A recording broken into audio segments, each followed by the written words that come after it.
that women that were representing clothes and things had ideal shapes. Yes. Like that's what they used for advertisement. Right. And then something changed and they decided Well, to... society used to really prioritize people who could breathe on their own.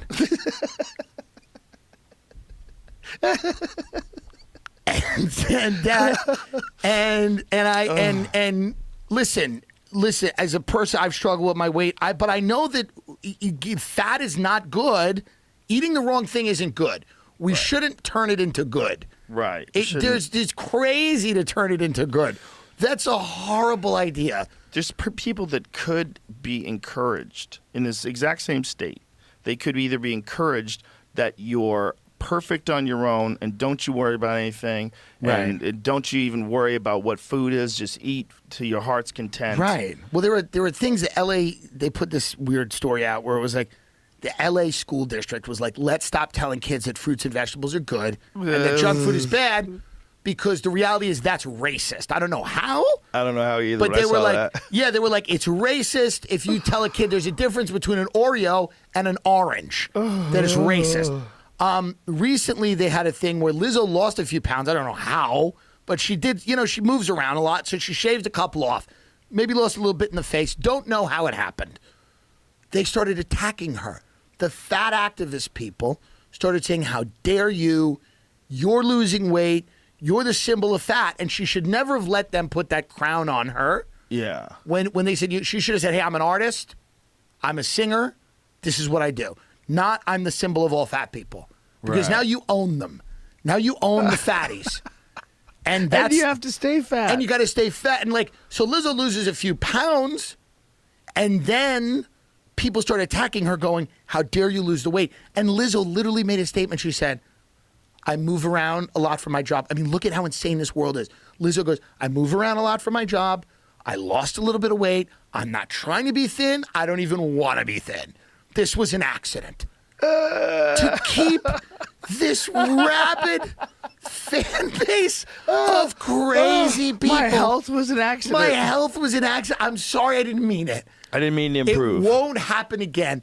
So we've gone so far. Guys, tell you this? Kevin James had a manager that told him once, when you're losing weight, you're losing roles. Right.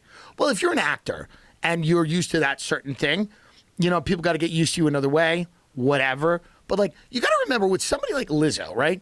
You couldn't lose a lot of weight. You're still a problem. That's the whole thing. It's like, she could lose a lot of weight, and it's still, it's such a luxury concern when people are like, well, how's the world going to relate to me with a six-pack? It's like, just stand up by yourself first, and then get to there. But, it's crazy. We've shifted the goalpost from let's not abuse people. Let's not be nasty to people, especially if you don't know them. Or if you know them, if they're your kids or your friends, it's completely appropriate to go, hey, what's going on here? But if you don't know people, shitting on them on the internet or whatever, that's a shitty thing to do. But saying that there's no difference health-wise between the big girls on that show and then thinner dancers is crazy. It's crazy. And we can't live in a world that's great.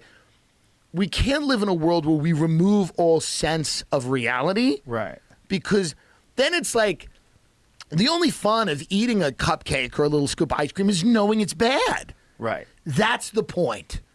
Not because it's good. Right. When you eat a little something you shouldn't eat, you go, I did the wrong thing. I'm a bad boy. And you should feel ashamed a little bit. There should be a little shame there. And it's worth the shame because it tastes so fucking good. Yeah, it's just worth the shame.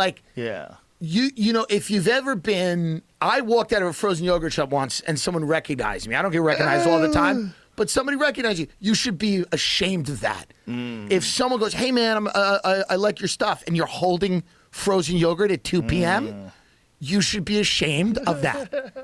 That should be a shameful moment in your life. You should be like, ugh, walking out of an ice cream shop in the mid-afternoon with Sam Talent, in Austin, walking out of Amy's Ice Cream with Sam Talent, and then somebody goes, oh, Tim Dillon, and you go, you spin around, you look at it, and it's and the only other people in the thing are children. Because it's a fucking ice cream shop. The only people there are fucking kids. They're 9 years old, right? And then these rich bee cave moms, there should be a moment there where you go, oh, this isn't good. This isn't right. divorcing yourself from that, that's when I think comedy gets weird. That's when I think everything gets weird. When you stop saying what is real right, or true to you, and when you start adopting this idea that up is down and down is up, and it's just a matter of how you look at it, that's when everything starts to get crazy. yeah, and that's where we are.